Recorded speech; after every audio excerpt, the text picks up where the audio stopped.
Hi, I'm Fernanda Contreras Gomez, and you're listening to the Functional Tennis Podcast. Hi, welcome to the video episode of the Functional Tennis Podcast. I'm your host, Fabio Male. This podcast is brought to you by the awesome guys at Slingerbag who make the world's best portable ball machine. Head over to slingerbag.com to check it out. But this week I speak to Fernanda Contreras Gomez, Mexican tennis player. I recently bumped into her at Wimbledon. I overheard a conversation and I thought she would make an excellent guest. And it turns out it is an excellent episode. You're really going to enjoy it. She talks about her first ever Wimbledon, her grandfather making the semis of Wimbledon and how much it meant to her. She talks about other experience at the Roland Garros. She talks about her college tennis days, why she decided to go pro. She's wrote a book. She tells us about that. Really interesting. She's full of life and really, really grateful. It's just the feeling she gives is amazing. And you're going to enjoy the episode. So check it out. Let me know what you think. And here we go. Hi, Fernanda. How are you? Good. How have you been? I've been very good. Excited to have you on here. I know I say that all the time, but I really am.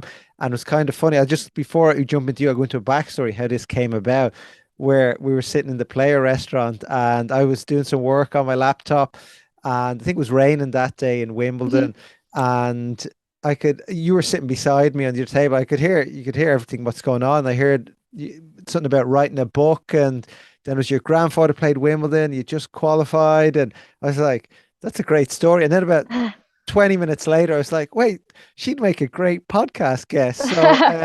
So yeah, I jumped in and yeah, great to have you on. So loads to talk about. But first of all, how was Wimbledon? I saw the video, a friend of yours, a friend of mine, Regina Cortina Lear, who've had on the podcast Yes. before, is a fellow Mexican photographer, and she was sending me the video then. So how was it to qualify for your first Wimbledon? The Mexican media went mad. Yeah, well, it was quite amazing. First of all, I love Regina. She is such an artist. She takes the best pictures. I love her vision. So just want to give her a quick shout out. And also, she's an amazing person and a great supporter. She was there in Roland and she was there in Wimbledon, and I'm super happy she got to capture those moments because those memories will last a lifetime. And I'm really happy and I'm really grateful that she was there to share them with me. But yeah, it was amazing. I just remember that it was a really tough match, and in the third set, I wasn't thinking of the score. I was just thinking of fighting every point, not thinking about it. And when the ball touched the net tape and landed on the opposite side, and I knew it was over, my first thought was like, oh my gosh, Wimbledon. That was my first thought because obviously you play the qualies in Roehampton, but finally you get to go to the main site. And I had never been. I had heard so much and I had seen pictures, but it was just, oh, I fell to the ground. I was so just overjoyed. Yeah, we only talked about this with a recent guest about the first time going to Mhm. Wimbledon. As you say, Qualies is in Roehampton, so you don't even get to go on site. It's not like the other slams. What was it like first time walking into Wimbledon, as a main player, getting your credentials? Oh, I guess I get goosebumps just thinking of it. It was amazing. I got to share that with my sister, Magdalena, who's amazing, and I kept looking at her, and I was like, "How is this happening? Like, we're here." And she kept saying, "Like, yes, we are." Like, I was in disbelief, but she was just just so excited, and it was really cool to share that. Because we grew up on the stories of my grandfather playing and traveling and just being able to be there and seeing the courts. And we took the tour and we got to see the royal box. And we actually, when we went to see the stadium, they were taking pictures of the trophy. So we got to also be there to take pictures. So that was cool. It was just, I felt like on cloud nine. Wow. And we'll get onto your grandfather in a second, in a few minutes. But so how was your first round? It didn't go obviously as planned, but what was the feeling walking onto court? Were you happy with how you performed? So it's never, when you lose, you always feel like, oh, this is so sad, but you can't focus on that. You have to focus on the positives. You have to focus on, like, this was the first time that I played Wimbledon main draw, first season on grass. So you got to take the positives and you always have to let it go.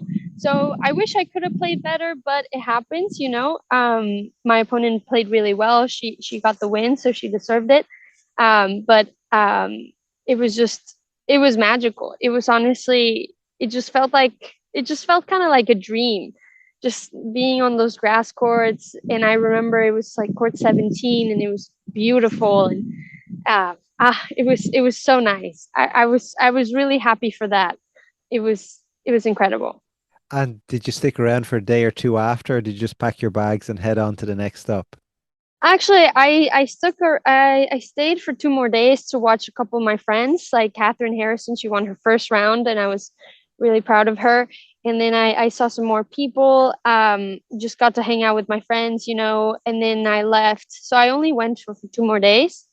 Um, got to see Andy on center court win his match, and that atmosphere was insane. It was really cool. So that was fun. But then, yeah, like you said, you gotta pack up, go to the next tournament, and I was actually gonna go to the clay courts tournament. So I had to get off of grass and start preparing for clay. Um, so I headed out to Europe to play those. But unfortunately, once I got there, I got the bad news that my grandfather was sick, so I decided to cut down the Grand Slam tournament. I mean the clay court tournaments short, just to go see him because I wanted to be there to say goodbye, obviously, and to support my mom and my dad.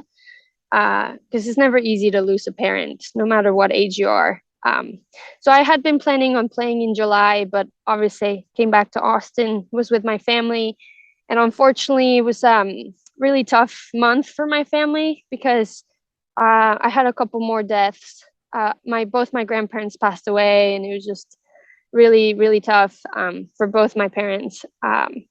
So that was sad. Lots of funerals, but it's part of life.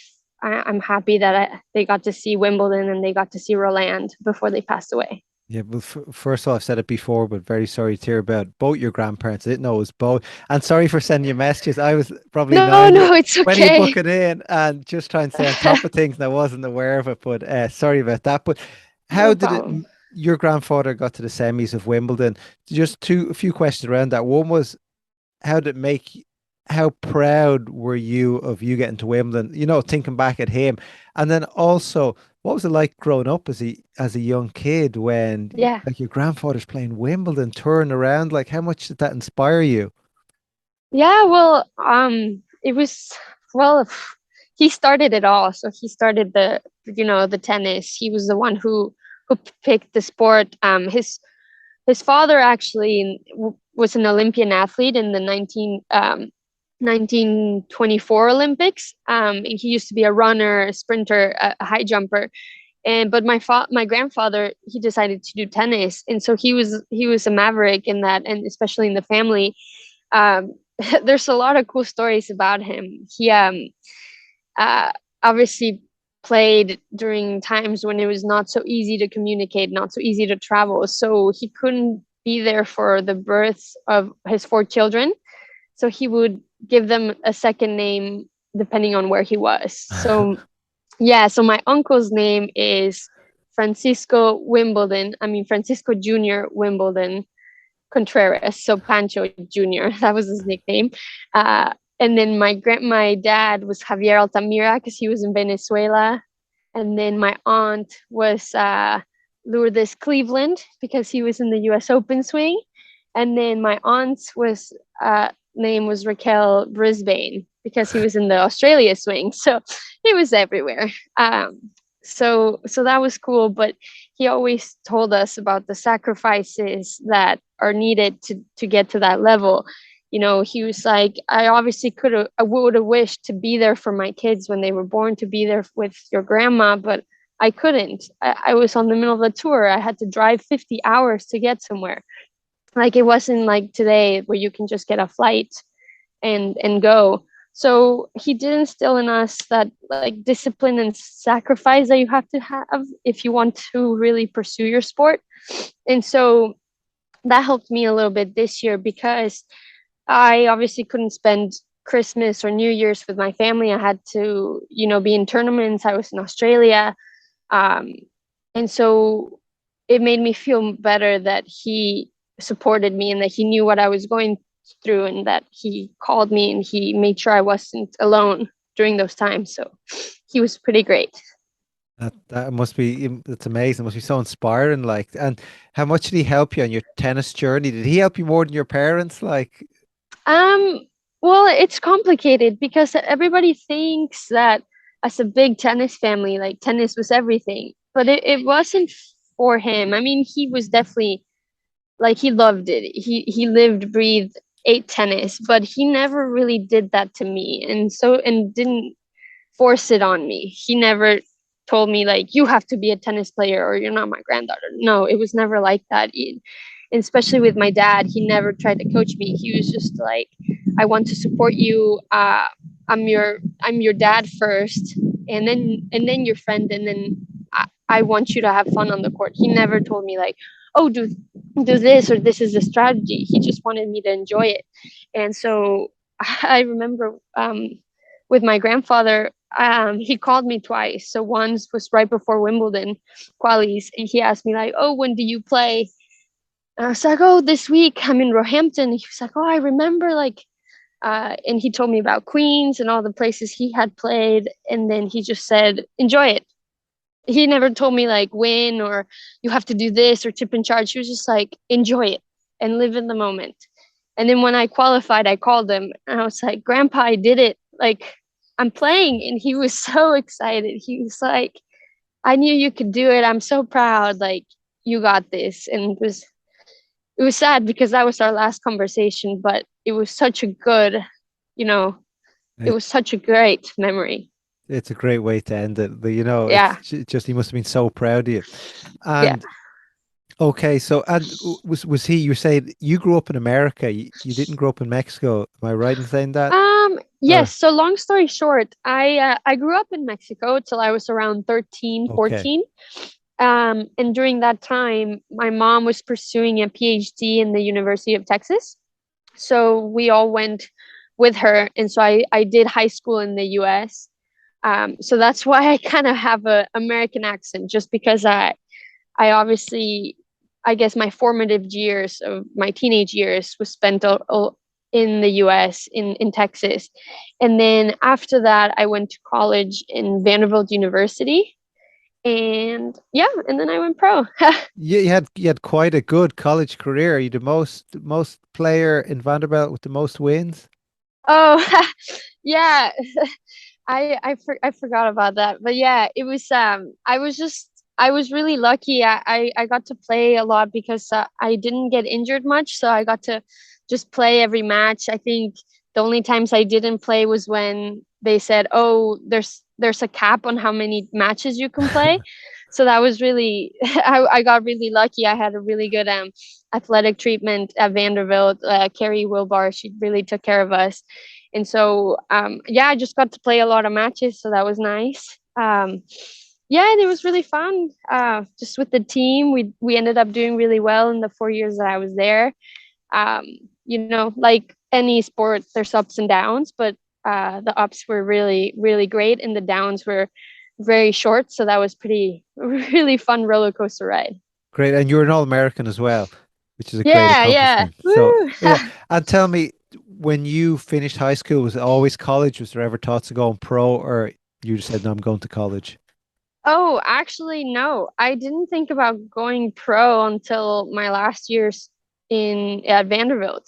I knew how hard the pro life was because my dad was a pro and my grandfather was a pro, and um, I I didn't know if that life was for me. That the lifestyle, the constantly traveling, the weeks and months of maybe being alone on the road. I didn't know if it was for me. So for high school, my last three choices of colleges were Yale, Rice, and Vanderbilt. And so obviously, if I had gone to Yale, I probably wouldn't have played much tennis and I probably wouldn't have had the chance to go pro. Um, but when I visited, I immediately fell in love with Vanderbilt. I loved it. I loved every aspect of it. I loved the campus. I liked the team. I liked the academics. It just felt like the perfect fit for me. And also, Jeff McDonald and Aliki Tuzvanos had a great program. Uh, and it was thriving. It felt very empowering. So I decided to go there. I thought that would be the best, place where I could flourish and reach my potential. So that's why I chose Vanderbilt, and it was a great decision. And what was the decision that in your last year that said, okay, I'm going to give this pro tour a go? Yeah. So I played 5 and 6 mostly my freshman and sophomore year. And then my junior year, I got to play All Americans. It's a tournament. It was a tournament in Riviera in California, um, and in like Pacific Palisades. And it was really cool, really exciting. It was like a one of the fall individual national tournaments. And I actually ended up doing really well from qualifying. I got to the finals and ended up winning it. And that's when I really had a maybe I could do this moment, because then I was ranked top 10, and then I didn't drop for the next 2 years until I graduated. I was always top 10, top 5. Got to semis of two more NCAAs, individuals, team finals. So I was like, oh, maybe I could do this. Like, it started becoming more realistic. Um, and so yeah, that's when I decided, like junior year ish. I thought, I'll give it a year or two, and I have a good plan B, so no worries there, no stress. And yeah, that's how I decided. What is plan B? Can you tell us? Yeah, so Maybe now I I have know. plan B, C, D, E. I'm just kidding. But so I actually studied mechanical engineering at Vanderbilt. My mom is an engineer. She studied industrial engineering, and then she did her master's. I think she has two masters in analytic logistics. And well, I've just been around engineering so much that for me, it was kind of like, oh, the next step. It was kind of like I've grown up doing it.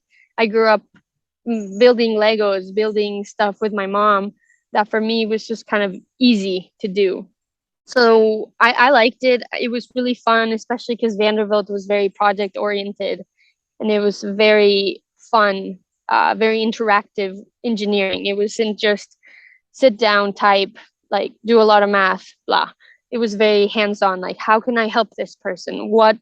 Like one of my senior design projects was this person wants to come to you, and she wants you to make her life easier on campus. So she just literally tells you about her life on campus, and you figure out a way to make it better. That was my engineering program. And it was really cool. I had a bunch of those. I had like 5 programs and 5 projects that were really, really fun. And so I actually really enjoyed it. I know a lot of people think engineering is overwhelming or sometimes very theoretical or very mundane, but at least at Vandy it wasn't. It was very project, hands-on, interactive, fun, like jet engine projects or even like bird projects, like stop birds from hitting windows Hmm. and passing. And because that was actually one of my projects for a semester, um, kind of figuring out why birds hit windows and why they crash into buildings and how to prevent it. So that was pretty cool. Just it was problem solving, which So was nice. you're solving real life problems. Yeah, it was. Yeah, it wasn't just like, oh, sit down and figure out this equation. It was like it was fun to have that guidance from my professors and to have that, those resources from the university to be able to, work with nanotechnology or work with robotics. It was just really, really fun.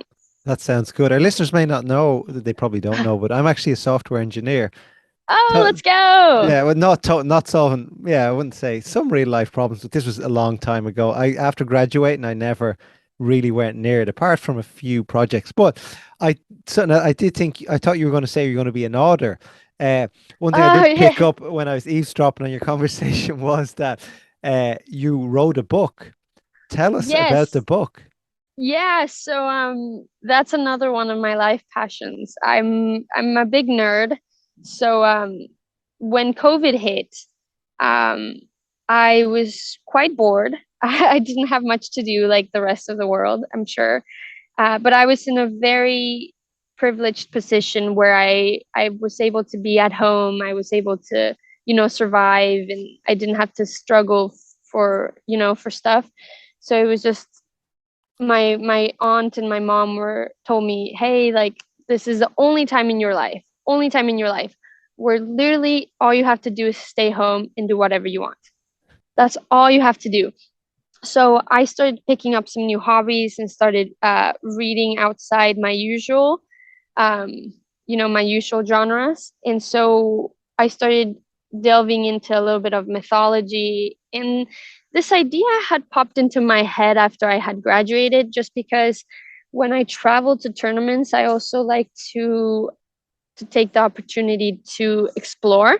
So I like to go, for example, to museums or to historical sites. And an idea had popped into my head in 2019, like late 2019. And during 2020, I started just letting my mind get creative and storytell. And then my aunt told me, hey, writing is a very soothing thing. Why don't you try it? And I had never really tried it as a fun hobby. For me, writing as an engineer, and it was like, oh, Yeah. Java, C++, Python. Just it was very effective, not very creative, not very emotional. So when I got to start writing, I discovered that I truly, truly loved it. And I just started having a lot of fun with it. And it started coming together in my head and in my writing. And at first, it was just a fun hobby. But then once I was halfway through with the book, maybe 75% done, my aunt had been reading it with me. And she said, like, like, this is good, you should share it, like, share it with your friends, share it with family, like, it's interesting, it's a cool plot, it's compelling. So I was like, okay, sure, like, it's my hobby, whatever, I'll share it with my mom and my dad. And my mom and my dad liked it, but it's my mom and dad. And then I shared it with my grandma, and she liked it, but obviously it's my grandma, so like, whatever. And then I shared it to three of my friends, who have different you know genre tastes Mm. in reading, and they all liked it. So then I thought, okay, if they all liked it, I might as well try to, like, take this further. So I did send it over to a couple editors, and so now I'm working with Leslie Wells from E5. She's a very, very well known editor. She's had like 49 New York Times bestsellers. And so I remember I sent it to her just to see what she would think, and she was interested. She liked the plot, she liked the writing. She said, "Yeah, I'd want to work with you." And so we have another chat in 2 days. She's almost done reading it. So far it's been favorable, so I think it has potential. So that's when I think you overheard me, because I was speaking with Marty Schneider, and he actually is one of the people who read my book, and he was so interested, because I remember texting him at Wimbledon, and he was like, don't talk to me, I'm in chapter 30, like, I need to focus. It's like, okay, Marty. He's awesome. He's amazing, he's a great guy. He's super supportive, best person to have on your team, especially during slams. I don't know Uh, Marty now. I'd be lying if I said okay. I knew him. Is he No, no, coach? no worries. I would say he's more of like mental support help. He's kind of like a friend to a lot of players, like with Danielle and Lena Glushko and Rebecca Marino. He's kind of like our friend, and he comes to a lot of tournaments and just is super positive.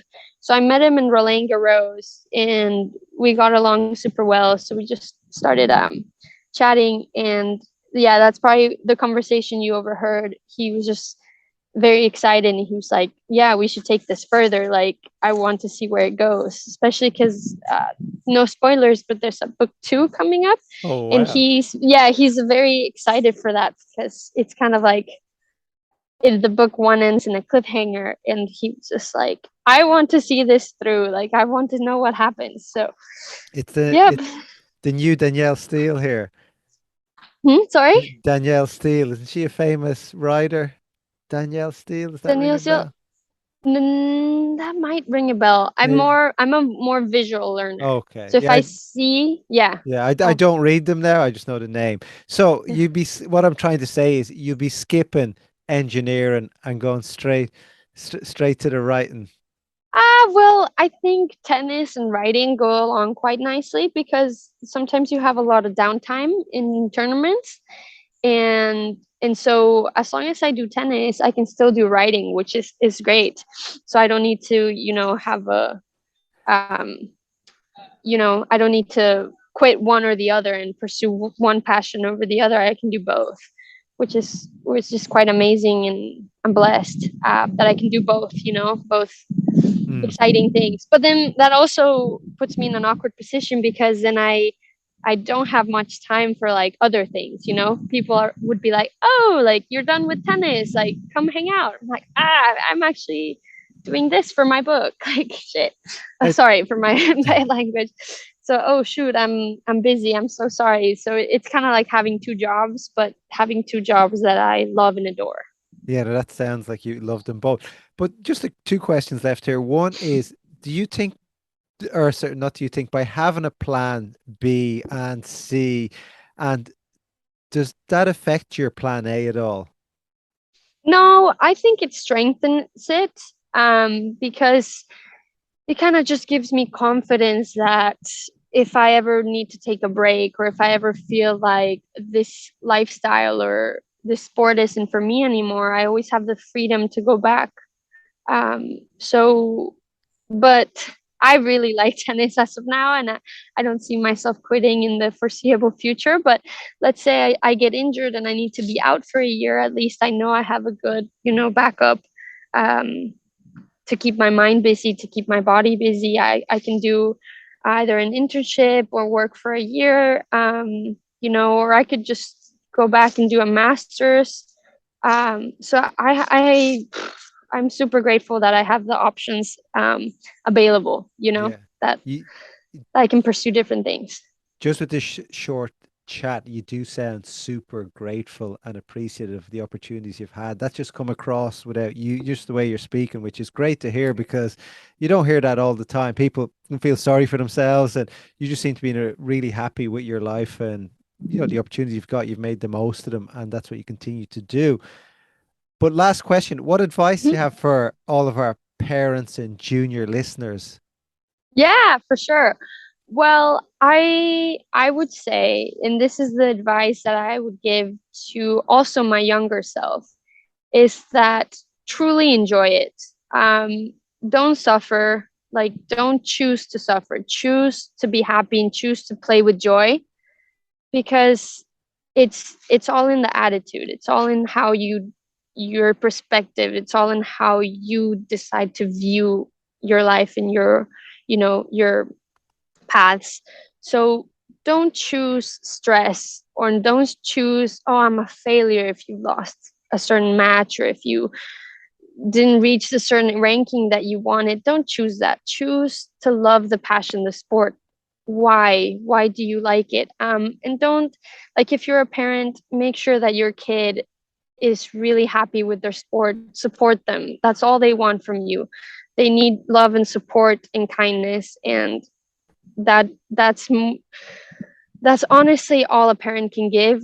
And I guess that would be my advice, to just choose happiness and joy, as Thank corny as that sounds. It's true, it's true. But thanks a lot. I hope during this call you've been waiting on an Yeah, entry, the lucky loser a lucky spot. loser spot. So hopefully that works out. I'm glad it didn't ring in the past few minutes, but I hope it rings Yeah, now. Somebody will pull thank out. you. But best of luck in Concord. And yeah, I'll speak to you soon and appreciate you jumping on and sharing a little bit of your story. Thank you, Fabio. Thank you so much for having me. Take care.